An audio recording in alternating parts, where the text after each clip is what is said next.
Dans cette famille, plus question de boire l'eau du robinet telle qu'elle. Il y a quelques mois, elle a investi 500 € dans cette bonbonne filtrante au charbon. De manière à se sentir plus en sécurité en buvant de l'eau et avoir une eau en fait purifiée sans ces produits chimiques qui peuvent être très dangereux. Merci ma chérie.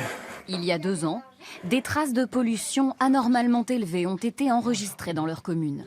Le maire a porté plainte contre X. Dans son viseur, les industriels. Pour fabriquer des cosmétiques, des vêtements ou certaines poêles, ils utilisent des molécules très résistantes appelées polluants éternels ou PFAS. Lorsqu'ils sont rejetés dans la nature, ils infiltrent nos nappes phréatiques et sont désormais présents partout en France, jusque dans l'eau du robinet.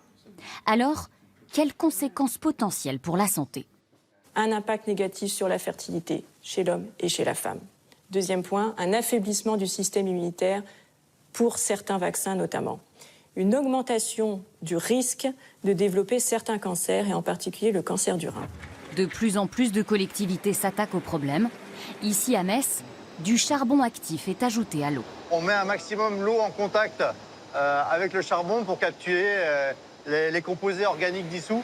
Cette solution permet de réduire la quantité de PFAS, mais pas de les éliminer totalement. Pourrons-nous un jour venir à bout de ces molécules? Réponse dans ce laboratoire, hors du commun.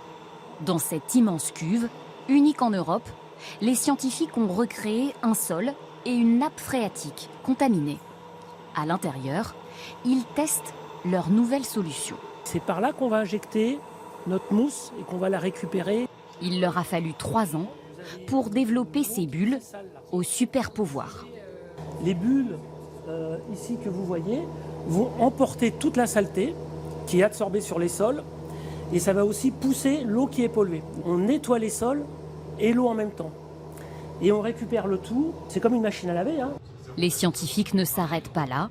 Donc là, vous voyez que ça frémit, la surface frémit. L'eau sale, concentrée en polluants, est placée dans ce contenant en métal. Le socle vibre, créant des micro-bulles. Quand elles explosent, elles génèrent des températures extrêmes qui neutralisent les PFAS. Donc vous avez démontré que les polluants éternels peuvent ne plus être éternels. Oui, au sens scientifique, ils ne sont pas éternels. Cette méthode que vous voyez ici permet de dégrader totalement les PFAS et tous les PFAS qu'on a testés. D'ici l'an prochain, ces chercheurs espèrent voir cette technique industrialisée. Objectif, dépolluer les sites les plus contaminés.